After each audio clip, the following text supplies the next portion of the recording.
اور اس کوشش میں ہے کہ مس وینا اپنے مہمان کے تمام حواس پر قبضہ کر لے۔ بہرحال ہم ٹرالی میں لگے ٹرانسمیٹر کی مدد سے ان لوگوں کی گفتگو سن رہے تھے اور اسے ریکارڈ بھی کر رہے تھے۔ کچھ ہی دیر بعد مسٹر کھنہ کمرے سے باہر آ گیا اور اپنی کار میں بیٹھ کر واپس ایمبیسی چلا گیا۔ پرویز تقریباً آدھ گھنٹہ کمرے میں رہا اور وینا کو اپنا ایڈریس لکھوا کر اور وصل کا ایک وعدہ لے کر نیچے آ گیا، مگر اس کی حرکات و سکنات سے صاف ظاہر ہو رہا تھا کہ اس کی گھبراہٹ جھونکی تو ہے۔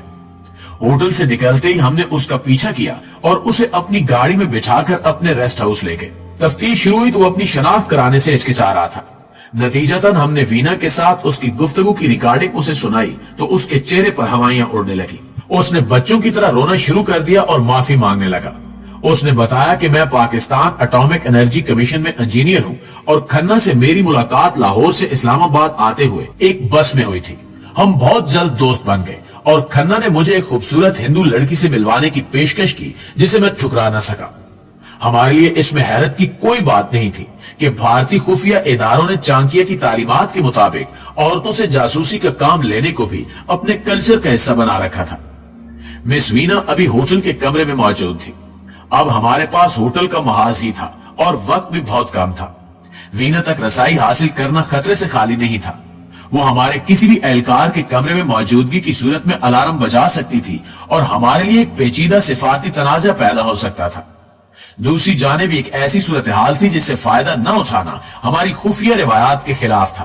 کسی بھی رسک کی صورت میں کامیابی کی توقع 50-50 تھی۔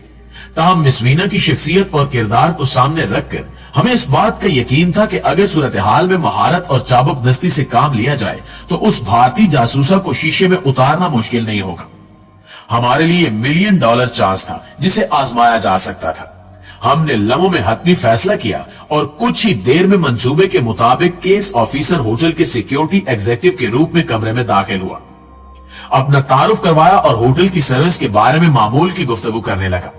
وینا کو ذرا برابر شک نہ ہوا، اس کے لیے سب کچھ معمول کی بات تھی۔ وہ انتہائی مطمئن اور خوشگوار موڈ میں تھی۔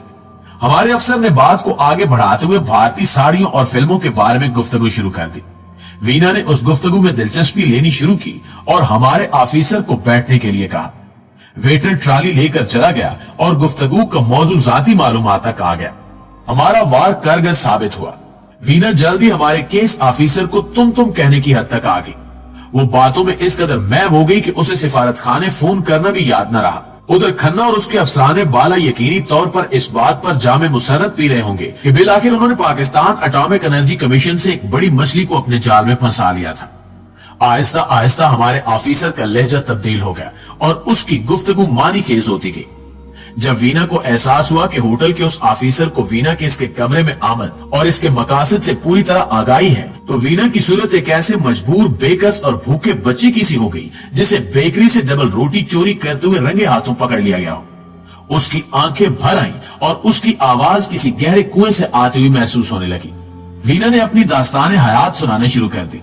اس نے بتایا کہ میں اپنے والدین کی اکلوتی اولاد ہوں۔ میرے والدین نے میری پرورش انتہائی غربت کے باوجود بڑے ناز و نام سے کی ہے۔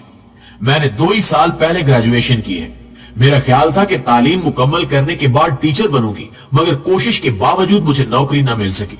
پھر ایک روز میری ایک دوست کے خاوند نے مجھے اپنے ایک دوست سے یہ کہہ کر متعارف کروایا کہ ایک اعلیٰ سرکاری افسر ہے اور تمہارے لیے ملازمت کا بندوبست کر سکتا ہے۔ بعد میں مجھے علم ہوا کہ ان کا تعلق بھارتی انٹیلیجنس ایجنسی سے ہے۔ انہوں نے میرا سرسی سے انٹرویو لیا اور مجھے بتایا کہ تمہارے لیے نوکری کا انتظام ہو سکتا ہے، مگر یہ نوکری بھارت میں نہیں پاکستان میں امبیسی سکول میں ہوگی۔ میں تیار ہو گئی۔ مجھے راہ کے ایک ٹریننگ سکول میں بھیج دیا گیا جہاں اسلحہ چلانے کے علاوہ اخلاق باختہ فلموں کے ذریعے مردوں کو قابو کرنے کے طریقے سکھائے گئے۔